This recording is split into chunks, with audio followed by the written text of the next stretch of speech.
Yeah. Go ahead and play the intro. For me? Oh,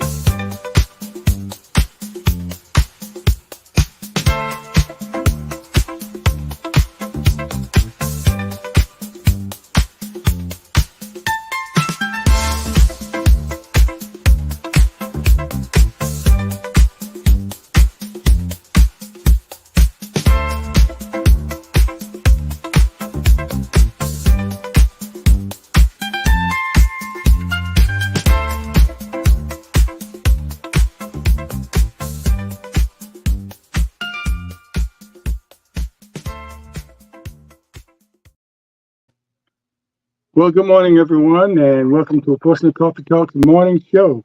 I'm James Lim Overton, and I'm here with co-host Thomas the Colonel Chapman, and I guess Leah will be coming on shortly. But we have a special guest this morning, and his name is Chester Benton, and he's president of the Historical Truxtun Civic League in the city of Portsmouth, Virginia. And he's also a legendary DJ in in Hampton Roads, or what they call as Tidewater back in the day. Excuse me, but it's Hampton Roads now. Anyway, good morning, Colonel, to you, Good and morning. good morning, Chester. Thanks for coming on. And what we're going to talk about today is the upcoming Truxtun 105th Truxtun reunion weekend, which was scheduled to happen last month in yeah, it's May. scheduled for May 17th, but it rained. And because of the kids and everything, we didn't want to be in a soggy field or try to do the parade in the rain. So been getting a lot of people say, well, it didn't rain all day. Yeah, it didn't rain all day, but it rained enough. Rain enough will have been a soggy field, especially people coming out trying to wear their all white. Yeah. Anyway, it's been scheduled for this weekend, so just to give us an update, I guess everything that was planned for last month is going to happen. I don't know if there's any changes, but the weekend is scheduled for from the 28th to the 23rd, ending in church as always. Right. And this year is different. It'll be outside. The last 5 years or more, they were inside, but this year will be outside. So yeah, give us an update on it. Okay, yeah, we decided to come outside this year because when we first started this, we might have had maybe one or two people having these award ceremonies, and now I looked up, it was like 6 or 7 of them, and it's hard to go to people to get tickets, to buy tickets for all of these different events. So we decided this year that we're going to try to make it free. We're going to try to make it so that everybody can participate. We're starting this year on Friday with what we like to say is a day for the kids to come out and a day for the new neighbors to come out. It's a meet and greet, but it's a movie night. We did have a Truxtun alumni, Mr. Herbert Towns, that agreed to sponsor the kids' night or the movie night. So we have free popcorn and we have free hot dogs and some soft drinks, little juicy juices for the kids. And we're going to show a good, clean movie.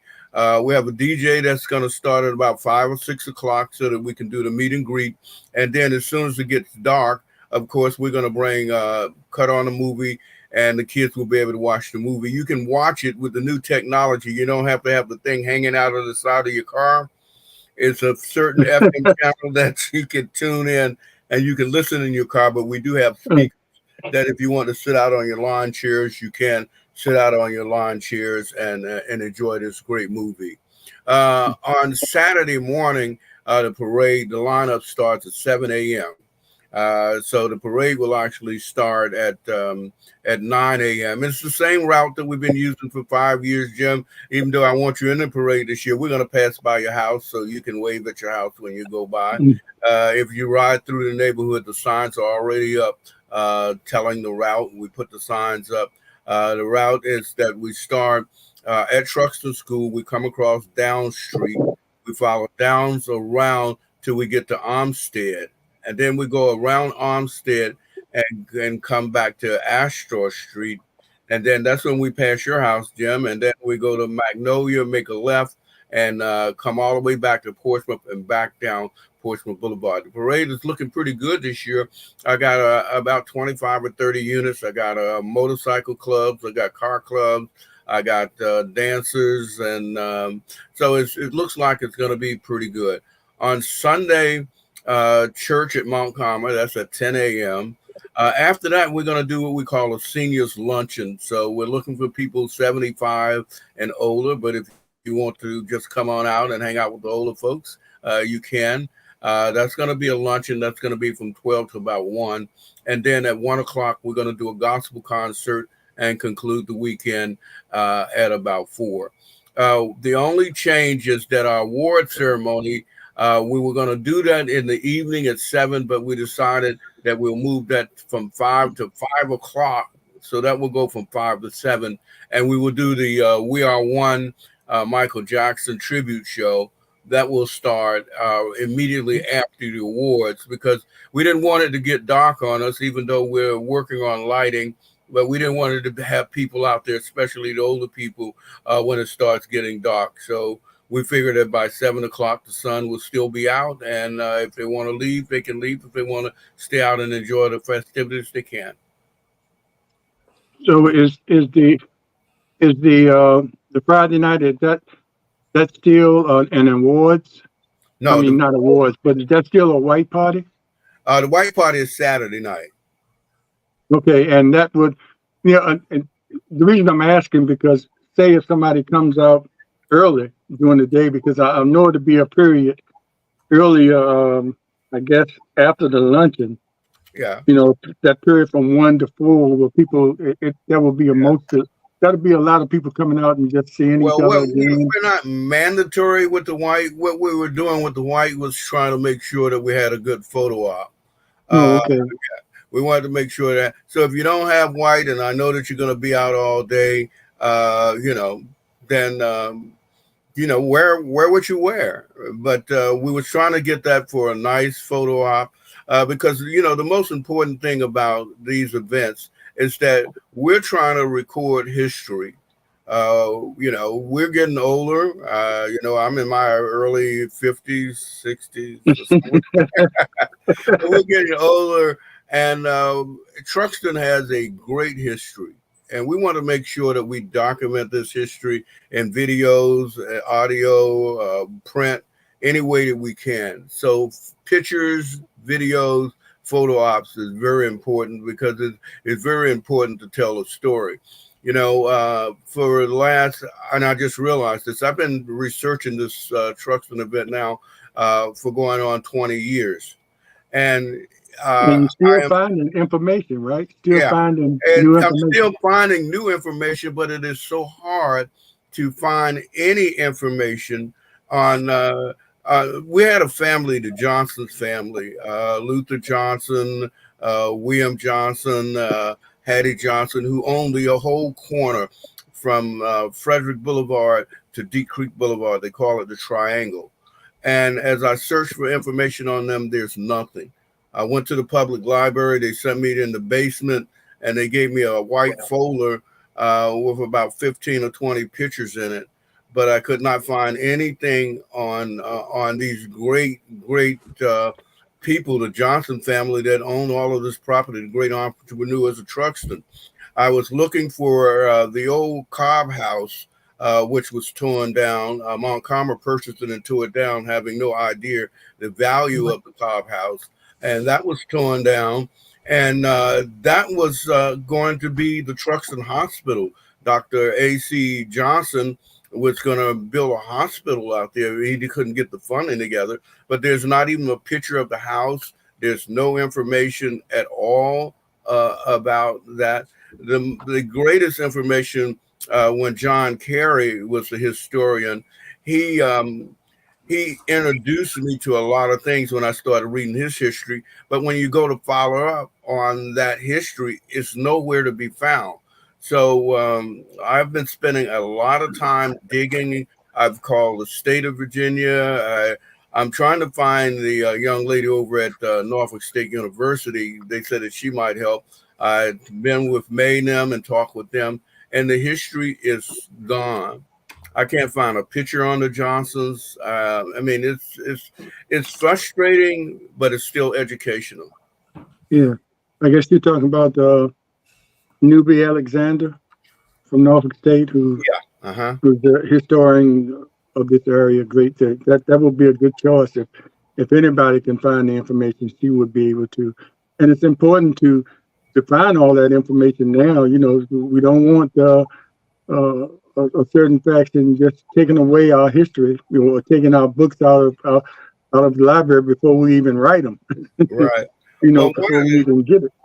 one of the great things that happened with Truxtun is Mr. Young, who owned the Journal and Guide, actually lived in Truxtun. And he established something called the Truxtun News. So between 1919 and 1923, we had articles telling the history, the day-to-day living of the Truxtun family, the people the original homeowners that lived in Truxtun. And I found that through the archives of the Norfolk Journal and Guide. And I didn't find out after 10, 15 years. I was kept wondering what the connection was. And then I was reading through an article and they said the funeral services of Mr. Young will be followed by a repast at his house in Truxtun. And I said, wow, this is some great history that I just found out. So it's so much history. And, you know, it's a great story. That's all I can say is that every day, every year, I find more and I find more of how we had a community that was built for Black shipyard workers. We had people that come in to help us create this community. But even after the community was annexed by Portsmouth, it was like the that group of people, Har Savage's grandfather, Mr. Tucker. I've been trying to get a street name for him. They're saying that Portsmouth no longer has that, so I can't get a Thomas Tucker place sign for the first block of Portsmouth Boulevard. But he deserves that because he and A.C. Johnson and all of these people, they held this project together when it was doomed, you know. They were trying to take it. The reason they re-annexed it because the city of Portsmouth, the people, and I'm not going to say the white people, but I'm going to say the people, were complaining about this city that was in a city.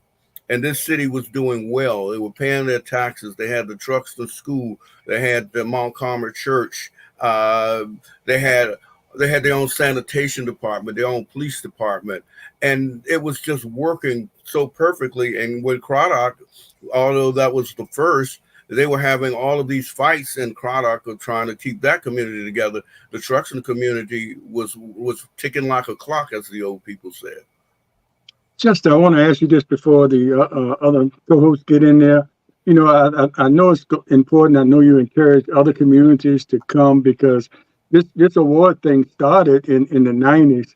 And I think I see a lot of other communities, some that are no longer here, even some of the public housing communities, like Lincoln Park, celebrate reunions at City Park, you know, just to keep that spirit. And I think it started with the Truxtun reunions and other communities saw, you know, the importance of it. A couple of years ago, I went to a Douglas Park reunion where people came from out of town and everything. And it's so important. So you encourage other communities to come to this because we all knew each other. We were just from different neighborhoods. And, you Yeah, know, well, and one of the things is that you got to realize that the Truxtun community was the first. But as the shipyard grew, they had to find other housing for the Black shipyard workers. So that's when West Truxtun or North Truxtun was formed. And we're talking about coming up on World War II. And then Douglas Park was formed coming up on World War II. And so the city of Portsmouth made it known that no Black person should pass through a white neighborhood to get to the Norfolk Naval Shipyard. This was written and documented. So if you start from the Norfolk Naval Shipyard and you come all the way down to what is called Alexander's Corner, you will find all Black neighborhoods. So what our thing is let's connect these neighborhoods. And that's why we said we are one. We are Truxtun, who's the beginning, but there's North Truxtun, there's Acadia Heights, there's Douglas Park, there's even Brighton, because Truxtun and Brighton school was combined at one point. Mr. Carey was the principal of Truxtun and Brighton School. And so all of these neighborhoods, they were built with one goal in mind. That was to create quality housing for the Black people, or the Negroes, as they said in those days, to work at the Norfolk Naval Shipyard.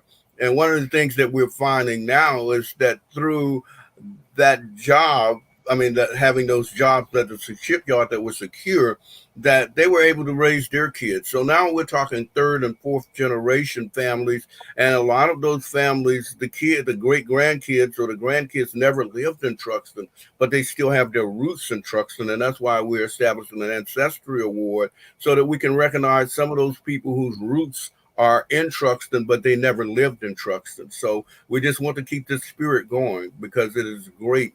I looked at our wall of fame, and I looked at the number of doctors, and I looked at the number of people who actually have buildings named in their honor. And I just look at all of this great history. And I was going through some research, and I grew up at 70 Hopkins Street. That's where I was born.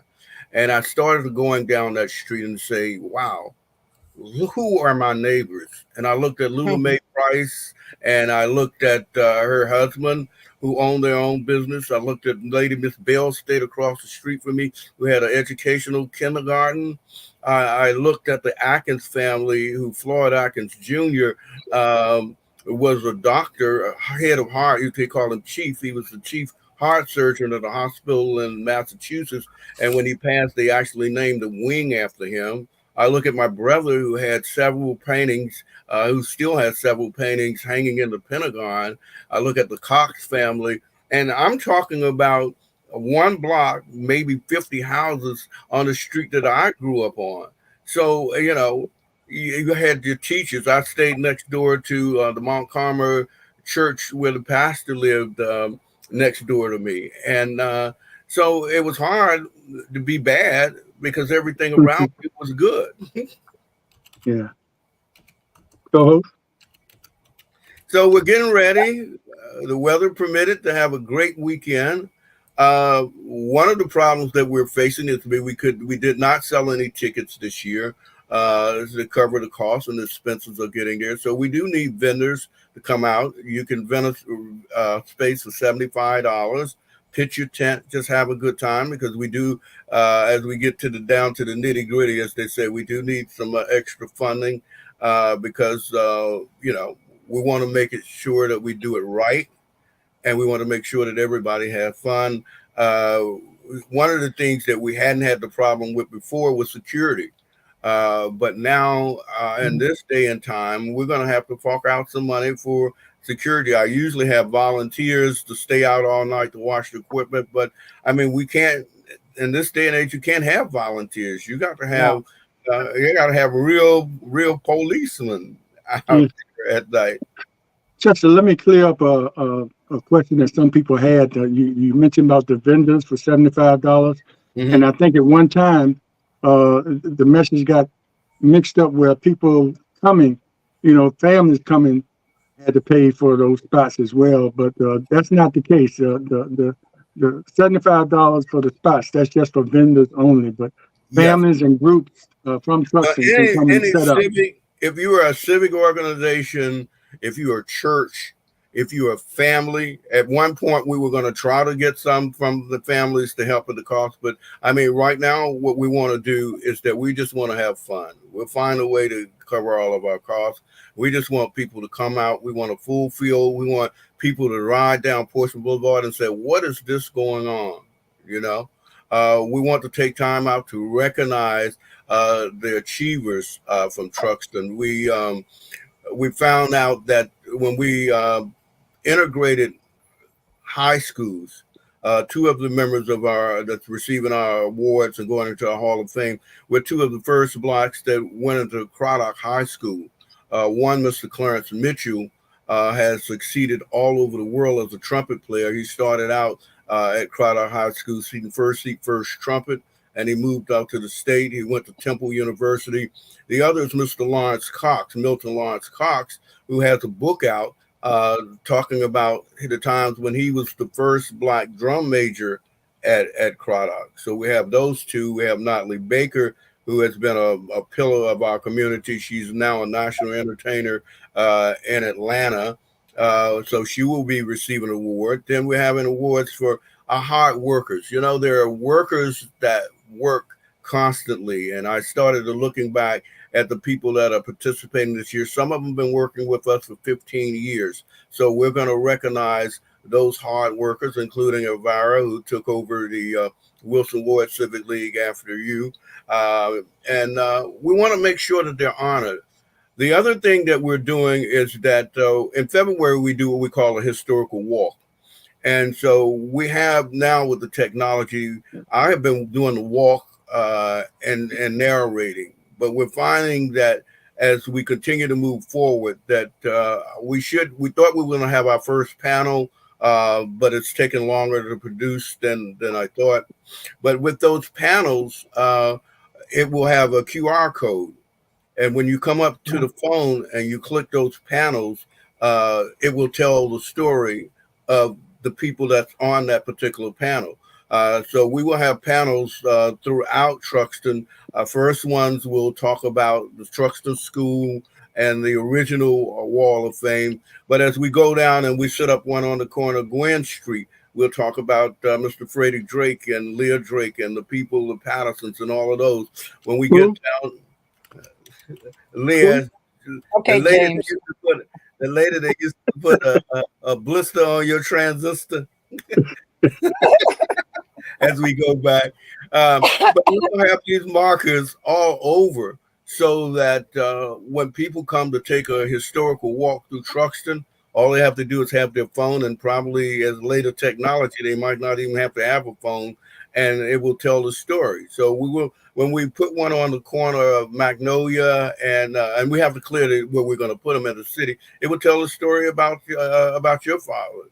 So we're trying to document this history, and we're trying to make Truxtun a place where when people come to town to go to the casinos or whatever, that they can say, hey, this was the first and only Black community with its own city manager in 1919, its own mayor in 1919, its own school board, its own water source, everything. They can walk through and they can hear about this story. And not only the story of Truxtun, but Mount Carmel Church, Mount Zion Church, St. Mark Church, and Noble Street Church. I mean, you know, we want to make sure that our history is told and told correctly, because one of the things that you find out about history is that it changes. And we want to make sure that the way it is now, you don't even have a place that you can go back and fact check. So we want to make sure that there's a place where you can actually fact check some of this information so that people can get an understanding.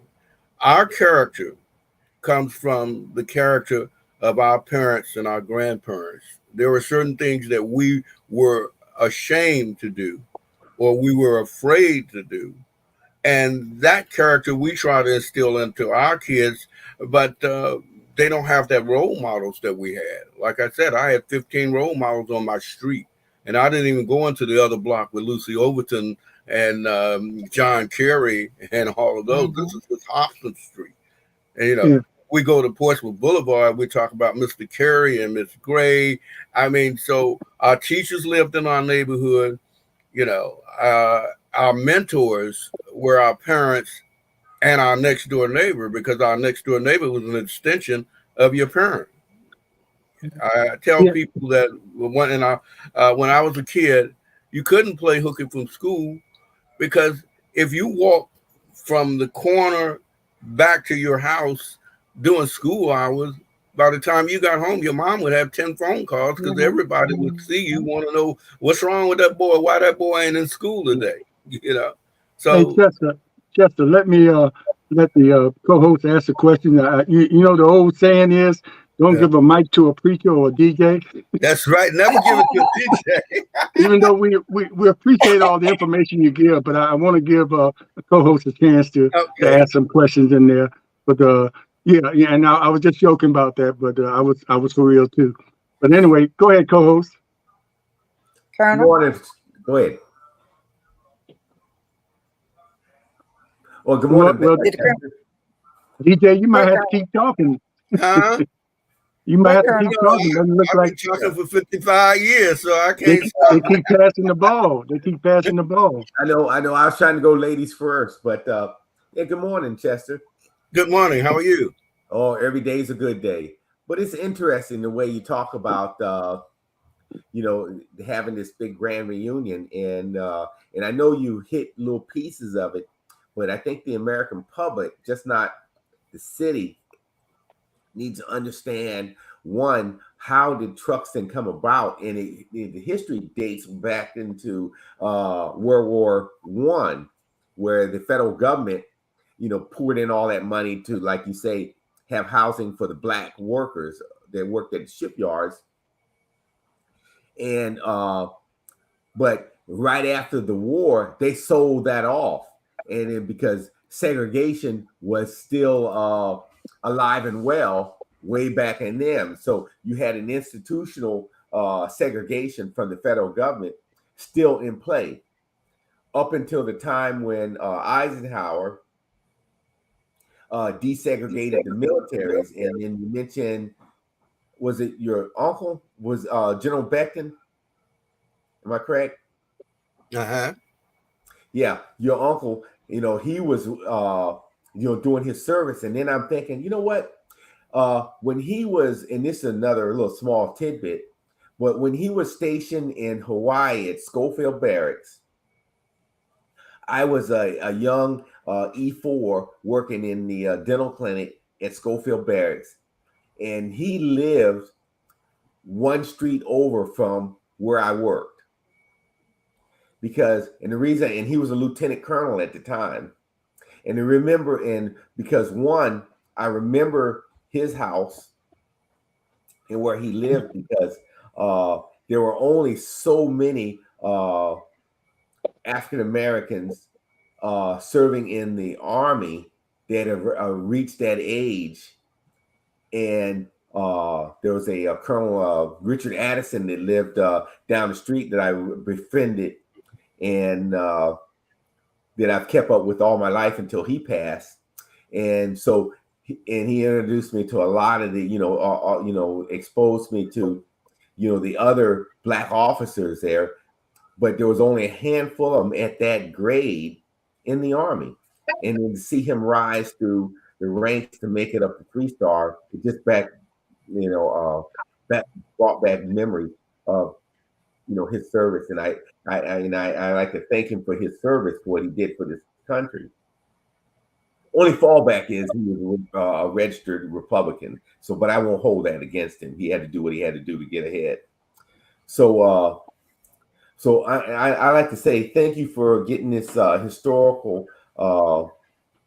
parade together and celebration to celebrate Truxtun. And I hope the young folks come out and celebrate and look at the history, and also look at history, how the history is being, and you already said, is being erased. And it might be the last celebration that we have after 25, because it will be deemed illegal to celebrate a celebration of only Blacks in this country after Trump comes back to office. And I have to say that, and that's not hyperbole, that is for real, because he has already said he is coming out to get y'all riggers. Mm-hmm. And I say riggers, and he said, and this is a quote from him, I am going to get them riggers. And you know what riggers without the R means. And then so you understand, we all understand if you're a certain age, but these young folks just don't know how bad it's going to get when he and if you read the 2025 project, how bad it's going to be. So I will move on to Leah before I go down this rabbit hole, because I just know it's the biggest threat to democracy and to the well-being of all Black people in this country when he comes back. And the reason he's going to come back is because these young Black males, historically, and folks won't come out to vote, and it will allow him to slide in on a low turnout election. Okay, go ahead. And what say you, Fred? Before we get Leon, what say you regarding that? Okay. Was Chester responding or? No, I was. Well, Chester, I just want to say thank you so very much, because it's so important that we keep our history alive. And you have been working diligently for so many years in keeping all of this information together so that we can know from whence we've come. Just as you've done, I not long ago rode through Truxtun, just looking at each house and remembering all the families on Gwynn Street and all the families on Down Street, and who were in those houses, and how we interacted with each other, which is the sense of community that we don't have anymore. So I commend you for what you're doing, and I know it's going to be a great event. I went back and looked at my pictures from the from the last reunion that we had, and to see all the families that had returned. I was at the Patterson's house on Saturday, celebrating with Justin for his graduation, and of course, the conversation came up about the Truxtun reunion. So there are individuals who are talking about the reunion, and they're looking forward to being there. So for those who may have been late coming on, just give us a little rundown again as to what's taking place on Friday and what's taking place on Saturday. I just got someone who sent me a question to ask. So can you tell us what's happening on Friday, what's happening on Saturday? How many people are you honoring this year? Kind of give us a little right bit of now, when we go through all of our honorees, it's going to be somewhere in the neighborhood of about 30, because we have the awards in the different fields. We have the John Kerry Award, and we have the Mr. Russell Award, and so we end up with about 30 awards, and we end up with about 10 to 12 going into the wall. We want to make sure that as people move up to that wall of fame, that they understand that their name will be engraved into the history of Truxtun forever. As I tell the people, it's not about you now, it's about your kids and your grandkids and your cousins and the people that come to town that want to know who are you, what did you do, and how important you were to holding this community together. So again, Friday night, we're going to start at about 5 o'clock in the afternoon. We're going to have music playing. We're going to have free hot dogs and popcorn for the kids. And as soon as it gets darker enough, we're going to start showing the movie. It has been a challenge to find a family-friendly movie. We were going to do I think we was going to do one movie. Then I got calls saying it was sexually inappropriate scenes in this movie. So, I mean, it's just a challenge to find a good movie where kids and parents can sit and watch together. But did you have to go to Disney? Disney has things and their movies. Yeah, they have. I mean, they have, homosexual scenes, and I mean, it's just crazy. But we're searching, and we still have a committee to try on a movie. That's going to last up until about 10 o'clock. So we figured that the movie will start at about 8. The movie is an hour, 45 minutes. So you can watch the movie in your lawn chairs. We have secured a large screen, sort of like the old drive-in. You can watch it in your cars and turn your radio to like 88 point something, and you can listen to it in your car, or you can listen to it from the speakers. Like they'll drive in. Yeah. And we figured that this is a way that people can come out, especially we have a lot of new neighbors, and they can come out and see what's happening, bring the kids, and we can just talk, communicate. And, as the president of the Civic League, I get 10 members on a regular meeting, and then was a problem, I get 100. And so we figured that if we can find a way for these people to just come out and interact, and maybe I can get 15 members at my next Civic League meeting. So this is a way to meet and greet. And then we have new neighbors, even though Truxtun is built for Black, built by, all of that. We have whites and Hispanics and other people coming to our neighborhood. So we want to offer them, let them know that they're comfortable here. We're pro-Black because we want to talk about our history, but we're pro-people, and we want everybody to get involved and to make their contribution. So we're not racist, and we want to let everybody in, but we don't want to sacrifice our history to make them feel comfortable. So we want them to come out. Saturday, the parade. The lineup is 7 o'clock. Parade will start at 9. It's the same route that we had that you walked, and I hope you can walk it. But it goes all the way through Truxtun, North Truxtun, Acadia Heights, and back down Portsmouth Boulevard. And we make sure that we cover these 3 neighborhoods because we are one. And we want to make sure that the people in these neighborhoods, if you grew up in North Truxtun, that you're still a part of the Truxtun movement. If you grew up in Acadia Heights, that you're still a part of the Truxtun movement. And of course, if you're coming down Portsmouth Boulevard, we want these people to sit out on their porches, cheer, and just to have a great time. From 12 o'clock, we're going to have just a very brief ceremony. We have a spokesperson coming from the Naval Shipyard. We just welcome the day. That will last about 30 minutes.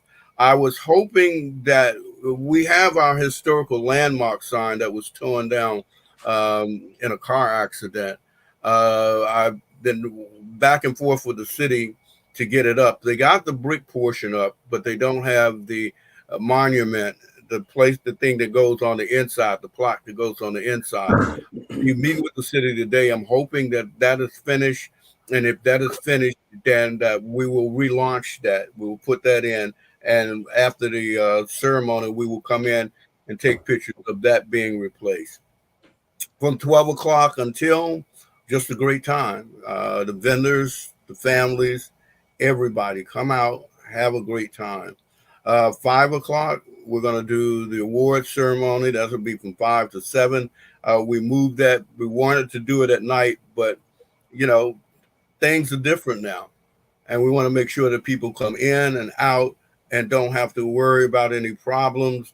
Once we could stay out at Truxtun School Field at 11 o'clock, 12 o'clock at night, but we can't do that anymore. So we decided that for safety purposes that we'll move that from 5 to 7.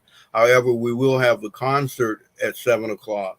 And we just want people to come out, have a good time. Sunday, we will have church service at Mount Common. That will start at 10 o'clock. After that, we will do a special luncheon for the seniors, 75 and older. But if you want to come in at 60, you can. We're not going to stop. We're going to feed you. And then we're going to do a gospel concert on the field until 2 o'clock, and that will be our weekend. Yes, I have to ask, you mentioned about the vendors, and will it be any food vendors? Because I heard one family talking about pitching their tent and bringing their own food. Is that something you might encourage? Well, there will be food vendors there, but as in the past, if you want to bring your grill and cook a few hot dogs and save some money, it's okay. The way that the city has it, if you are cooking for yourself, you don't have to have a health permit. If you're selling food, you have to go through the city. But we feel and we hope that there's enough people that the Lodge brothers who have been a part of Truxtun ever since Big John Mabel had Mabel's Market. Right. They will be there with the biggest chicken wings in the world. We have a pizza company that's going to be out there. And we have several other vendors, food vendors, that's going to be there. We're also making it so that Civic Leagues, we've asked the Civic Leagues to come out, pitch a tent, just talk about your Civic League. And if you're Norcom alumni, if you want to come out, pitch a tent so people can come. I don't mind you using that for recruiting. We did charge $100 for politicians. And the reason we did that because we didn't want this to turn out to be everybody passing out flyers about the coming election. So if you are our politician, if you want to register, you register. It's $100 fee, and with that fee, you can set up. But you can also go on the stage, and we will give you 5 minutes, not all day, but 5 minutes to kind of pitch your campaign. We know that you're going to be out there, and so we just want to kind of organize that so that when you come out there, that you're not pushing yourself on everybody all the time. So you can pass out your flyers, but you're going to spend about 5 minutes on the stage, and we will have that schedule. So you'll be able to regulate that because some people might come out there and stop it. We're gonna do it in a professional way. We will have someone come up to you and say that this is not allowed if you don't have your armband that say that you're paid. I mean, we're not going to strong arm you and throw you off the field, but we're hoping that because you want our vote, that you will respect us the same way that you expect us to respect you. I remember we had to do that one year. Yeah, Had to politely ask somebody to leave because they weren't, they didn't ask. Yeah. Chester, as you were talking about the food vendors, have you found any of the descendants of Bee's Market, Bee's Store? I have the Mitchells actually, and Clarence Mitchell, who's getting an award. He is Miss B was his cousin, but they can't find any pictures or anything of Bee's Market, which That's is a shame because she had the best little store there on the corner, and plus at the little baseball games we could depend on Bees being out there selling fried crabs. Fried crabs with the truck. I have tried to find somebody to sell fried crabs. I wanted to at first recreate some of the things that we did, that we had, that was so much fun. Have fried crabs, have the French fries with the vinegar, all of this kind of stuff. And the rough. I can't find anybody who can make rough. I've been looking for I didn't even know what a rough was until you reminded me. But yeah, yes. But I'm working on my book. It's called Rich Poor People, and I hope to have that completed by the end of the year. And in all of my interviews over the last 20 years with people that grew up in Truxtun, it's that one thing that stands out more than anything else. We had no idea that we were poor. We were so rich in spirit. So, I mean, not one story. If you go through all of your neighbors, nobody thinks that they were poor. Just as because we supported each other. If I was a great electrician, then if you needed electrical work done, like my father was an electrician. So if my neighbors needed the electrical work done, he would do the electrical work for them. If somebody else needed, when people were having babies, they came and supported each other as they were having these babies. We were connected. We were family. We were not a neighborhood. We were family. We all worked together for each other. Sometimes at little or no cost. Yeah. Exactly. And most times, you understood the situation. No cost. You understood the situation. Exactly. And most of those people that had those professions had a job.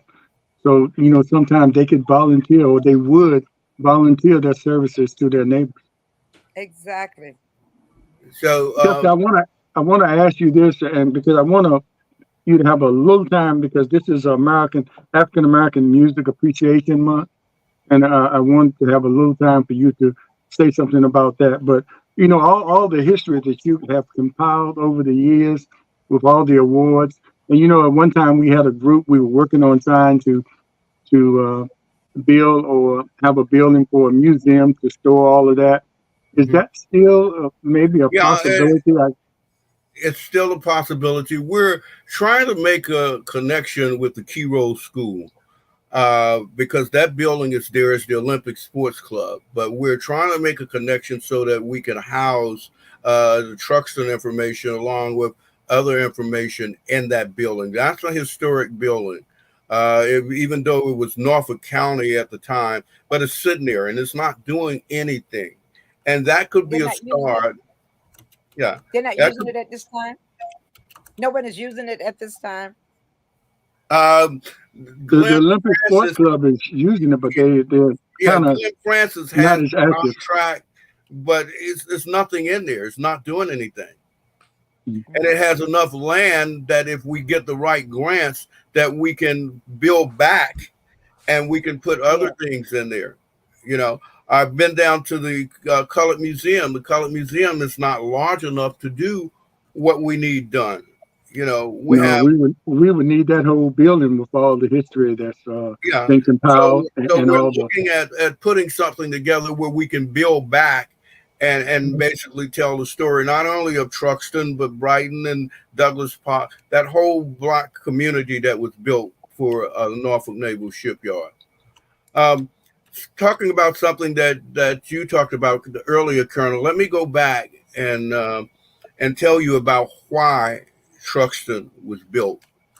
And as I got into the history of this, it got very intriguing. At the beginning of World War One, we found that most of the immigrants that were coming over from Europe decided not to come over from Europe because they had to fight for their particular countries. And so the federal government found that there was a lack of workers. So they said, oh boy, we can use these Negroes and get them to work because we were not getting the immigrants. W.D. Du Bois decided to back Woodrow Wilson for president because Woodrow Wilson promised him all of these things. And so that's when the Republican Party was the party for the blacks. The Democrats were the party for the Dixiecrats. So W.D. Du Bois, after Woodrow Wilson was elected, held his feet to the fire and made him do something for those black votes that he got. So they formed a part of the cabinet called the Department of Negro Economics. And the Department of Negro Economics, their job was to go out and find the things that were happening with blacks that W.D. Du Bois and the NAACP had complained about. And we found that there was a shortage of housing. They had what they call housing racketeering. So people that would come in to work at the shipyard, they would go to this white guy that owns the house and they'd be making $50 a week and he charged them $45 for rent. And they wouldn't allow him to bring his family or his children. So this guy named Hayes, I can't think of his first name, out of Ohio, was part of the president or the chairman of the Department of Negro Economics. He decided that they would find fair housing for black workers, and they searched the country. And Portsmouth, Virginia, well, they looked at Norfolk, but Portsmouth has the city council decided that they would allow them to build and sell the land here. So that's how it all got started. It wasn't that they had a love for us. It doesn't that they wanted us to live good. No, it was because they could not find workers. There was a need. And black people coming. Always when there's a need. Yeah. And you know, and one of the things that I credit Mr. Hayes and W.D. Bois about is that when they started building these houses for Truxtun, even though they built Craddock first and they got the best of the best, we didn't get the best of the best. They made sure that they got what they could. So Truxtun houses were equipped with indoor plumbing, electric lights, sewage, and so many things that most of the houses, there were a lot of black neighborhoods before Truxtun, but these neighborhoods did not come with the amenities that Truxtun came with, and that's what made Truxtun stand out. But it was we're here because World War I, the immigrants decided to stay home, and they didn't have anybody to do the labor. Oh, that's amazing. And you mentioned Craddock. Even Craddock, even though it was built first and better, they weren't a self-sustaining neighborhood like Truxtun was. They were, I think, relied on the city for all their services. I think that's a difference. Well, if you look at Craddock, if you go down there and you look at the structure, how they had the same thing, the movie theater, Little Mayberry. all of that was what Truxtun was supposed to be. Mm-hmm. Now, the other thing that's crazy, and we talk about Jim Crow, is that the railroad track that runs to Frederick Boulevard. Yes. Yeah. Right. Okay, Right. the reason that the land was so easy to get for the build Truxtun because when the trains came, the smoke blew back this way. So they, so they wanted to make sure that nobody was interested in buying this land because when the trains would come, the smoke would blow back in the direction of Truxtun. So they say give it to the coloreds. I mean, it's the more you read, the more you understand that this Jim Crow prejudice was embedded and nobody was doing nobody a favor. We had 3 police officers, but they couldn't arrest a white man. Right. Right. Yeah. You couldn't give a white person a ticket. If a white person came in Truxtun and shot somebody, and we have a police officer, he couldn't arrest him. He couldn't give him a ticket. All he could do was call for the white police to come and get him. Some of them didn't have guns. No, I don't think any of them had guns. Any of them had. Father Elliott was one of the first.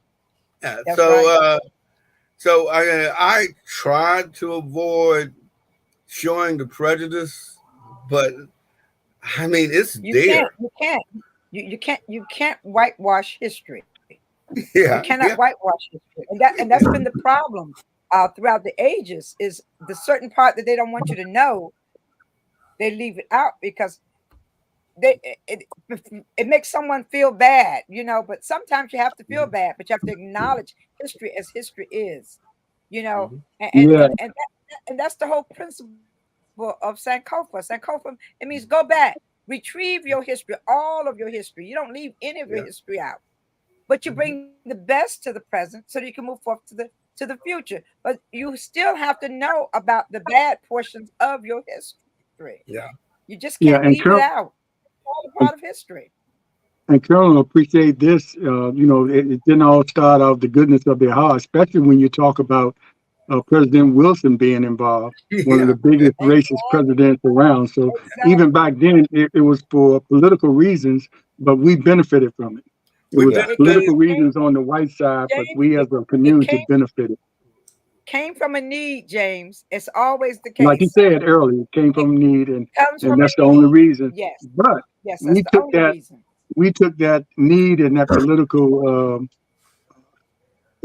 cause that they had and turned it into a neighborhood that was sustained itself at first, and then continued on to be a community that raised some remarkable people. Yeah, exactly. And it's that the guys like W.D. Du Bois and that group, they did not give up. They just not say, okay, you promised me, and then they got said, no, we're not going to do it. But they actually, there's a couple of things. If you go and you look up letters to Woodrow Wilson from W.D. Du Bois, he wrote 2 of them, where he explained in detail his dissatisfaction with the way that he was treating blacks after he got the support from blacks. So when you have that type of a leader that says, you promised me something and I'm going to get it, that made it possible for us to get something because, now you got some of these lukewarm leaders that will say, yeah, you promised it to me, but I got my little check in my little pocket and I'm going to let it go. When Du Bois and the NAACP at that time did not do that. They wanted what they were told they were going to get. And that's the type of leaders that we need now. We need leaders that are going to say, if you promised me something and I did something for you and I delivered my end of the bargain, that you have to deliver your end of the bargain. And Chester, they lead for the benefit of the people, not for themselves. Yeah. It's important that they remember the reasons why they're there and who put them there. Because many of them get into office and they think they've been knighted or they've been made king. You are a servant. You are a servant of the people of the community, the people who voted you in. You serve them and they don't serve you, and they must remember that. Getting off the subject for a moment, we got about 116 people running for city council. I mean, thank you. I mean, come on. Ain't it some way that we can get together I mean, you know, the crazy thing about this is that we have a lot of good people Yes. running the city council. And I mean, is anybody doing the math? Yeah, well, we talked about this on this show often, Colonel, and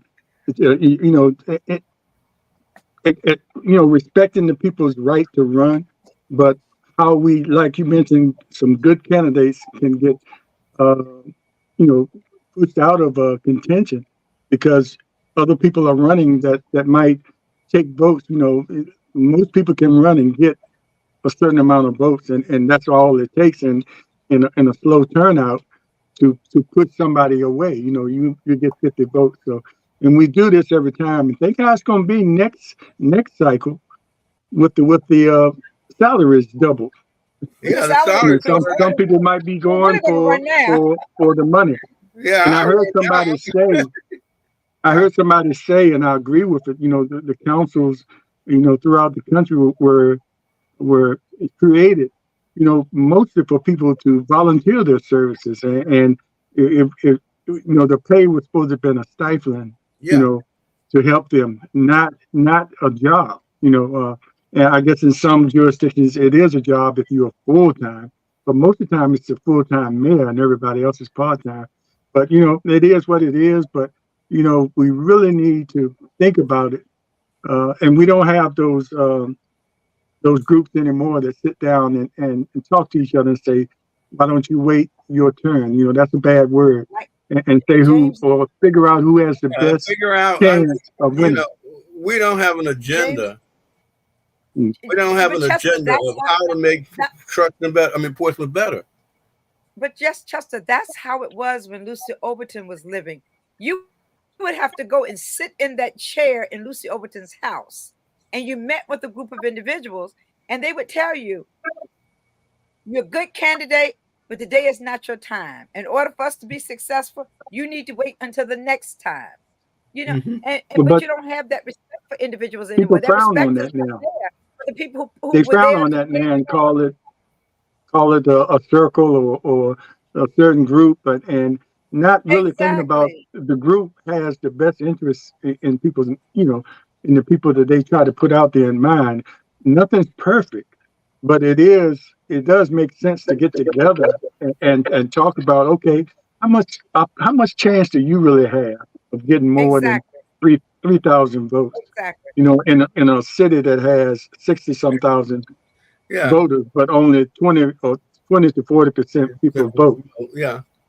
So, And a so lot of these people are gonna leave. I mean, a lot of the good ones that are not gonna win are gonna be discouraged. And it's something that they could offer the city. I mean, I talked to a lot of them, and they have the right ideas, but it's not the right time. Exactly. Timing Yeah. is important in life. And one Timing is more thing, extremely going important. back to something that the colonel was talking about earlier, is I am deeply disturbed with the young Black professionals who have now decided that it's okay to vote for Donald Trump, to support Donald Trump. And I don't get it. If you go back and you study, for a long time, I could not figure out how the German people allow Hitler to get into power and do what he did. As I continue to read, Donald Trump and whoever's behind him has taken this blueprint Mm-hmm. Yes, from they have. Nazism, and they're using it. And we got these Blacks who are pushing for him. I mean, I forget the Tim Scotts and that group of clowns, but I'm talking about young Black professionals. our future, making that decision. It's That still to Donald grow. Trump is going to Still to grow. deliver all of these great things to them. And I mean, how do we get to them? How do we talk to them? How do we let them see that this is, I mean, it's not going to be good for us. Just, I think we all agreed, and one of the biggest problems is them not knowing their history. not really paying close attention to the history. Anybody that will live during that time or a little after that time, has enough sense to realize that we don't need to go that way. But if you don't know the history or don't appreciate the history of what we went through as a race and how they still feel about us, Yeah. how can you, and just as perplexed as you and we are here, Leah and the Colonel, we talk about it all the time, and hopefully somebody listens and at least does a little bit more research, to add to whatever they're thinking now about that might be a good move for them business wise, because they think he is this great business person and he failed at everything he did. Who follows a failure? Yeah. So it's still all about the dollar, huh? It's all Go ahead, about the Colonel. dollar. It's all All about the about the dollar. dollar. And you why would wait until any the next person time of color? around. It's always been about the dollar, but Yeah.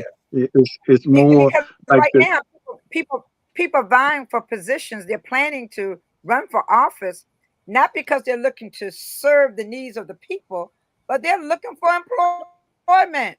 Yeah. They're looking for employment. They're looking for themselves. What can I do to benefit me? They're not looking at what they can do to benefit the population as a whole. Yes. And somehow or another, it has to be called out. You just can't have these people being self-serving and not thinking about the community and the needs of the community. And being servants. The business of being a political official is that you are a servant. I think right now to the young lady in Norfolk, and I hate to throw you off cue, but Danica Royster. She ran 4 years ago. She stated what she was going to do in those she was 4 appointed years. at first. She was appointed to She was fill an appointed at open spot. first. She accomplished what she said she was going to do in those 4 years. And she says, I've done what I came to do. So now it's time for me to move on. Yeah. But a very responsive politician. I called her last week about an issue. I texted her. And within 5 minutes, she called back. You're supposed to be responsive to the citizens. And I'm not even one of her citizens. I don't live in Norfolk. But she was immediately responsive to the needs that I had at that particular time.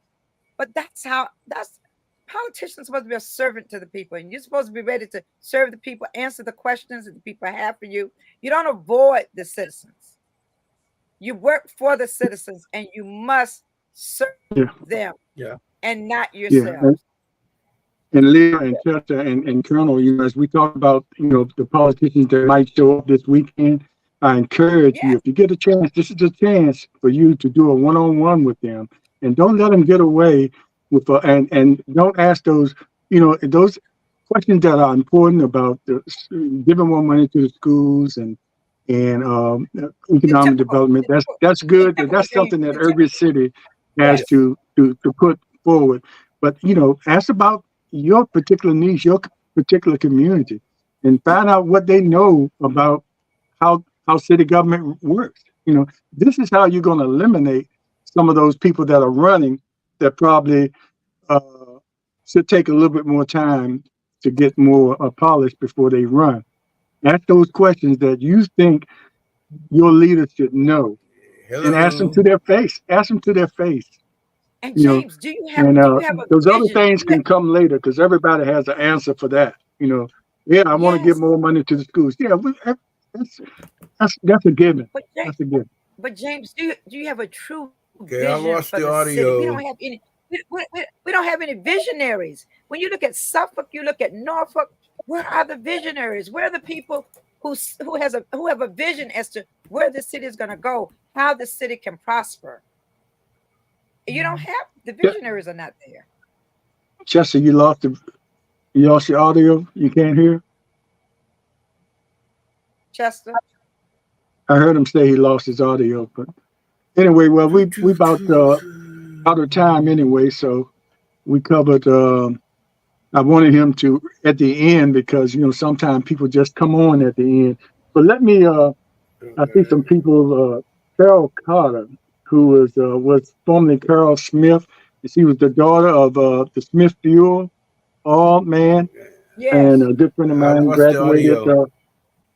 graduated with in our class, 72 class is watching. Terry Brown, Truxtun, who lived on Armstead and went to Virginia Union. Terry Brown, he lived on Armstead near the convalescent home. And I just shouting out some of Tanya Williams, thanks for watching. Mark James, thanks for watching. Charlene Sanderlin, thanks for watching. Joe Harmon, thanks for watching. And Leah Thomas, which is Alvara's niece. So thanks for watching, everybody. And we see you next time. Chester, you still don't have any audio? I guess he doesn't. So make sure you, this weekend, starting on the 21st, it'll be a meet and greet and then a movie night. The meet and greet, I think, starts at 5, Leah, if I'm not mistaken. And the movie night starts when the sun goes down. And then Saturday, it's going to be an all-day affair.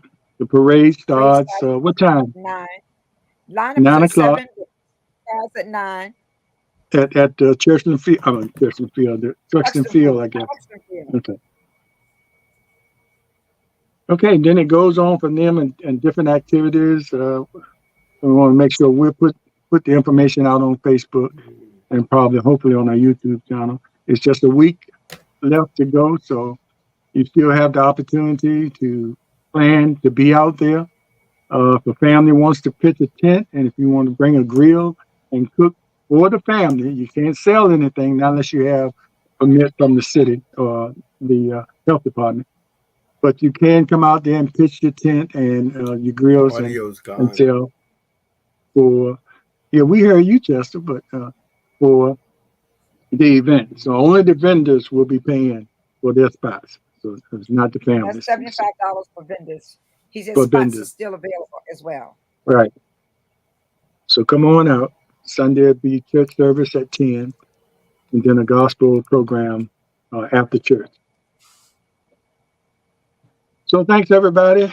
Any last minute comments from co-hosts before we go? No, yeah, I'll just circle back around. And first I'll say, Chester, thanks for coming on this morning. And you highlighted and opened the doors for those who are running for the 125 people that are running for city council. And we also talked about the new people, and that's the 100 extra people who are running. We also have to look at those who are that have a track record of not doing anything for the city, that are already on the city council, that are running for re-election, that already have their base, their 4,000 people from the hood, or what one of them says, I got my base from the hood, or I got my base from their church. And I know a couple of them don't have jobs, and that's when they're going to push to get this pay raise because they really don't have jobs. But you have to look at what the people did, just not the folks that say what I'm going to do. And when they tell you that, and they give all the 125 people they're running have the same platform or the same 5 bullets: schools, jobs, police reform, or whatever. It's the same thing, but you have to ask them, how are you going to get there? And they have to have a track record of doing something for society other than taking from the system. And so that's how we get there, to weed these folks out and breaking that bond that they have with such and such church or with some group or whatever. You have to purge from the old and put some new folks in there. That's the only way to move forward. Now I rest my case. James, I just want to say, I want to thank Chester for working so diligently to keep the history of the Truxtun community alive, and look forward to the weekend, the celebration of the Truxtun community. So I want to thank him for all the hard work he has done and he continues to do on behalf of the Truxtun families. And I hope everyone plans to come out and celebrate. Yeah, we'll pass that on to him. Look like he lost his audio. So yeah, he did. We'll pass that on to him and thank him for coming on this morning and giving us an update. And we want to thank you all for listening. And this is Portsmouth Coffee Talks morning show with me, Leah, and the Colonel. Take care, and we'll see you next time. And make sure you come out And this fellas, weekend. You don't have to be from Truxtun to come out. happy belated Father's Day to each of you. Yeah. So thank you. Thank you. Thank you. You're quite It's welcome. good to be recognized. Yes. Yes. All right. Take care, everybody. We'll see you next time. Bye-bye. Bye-bye.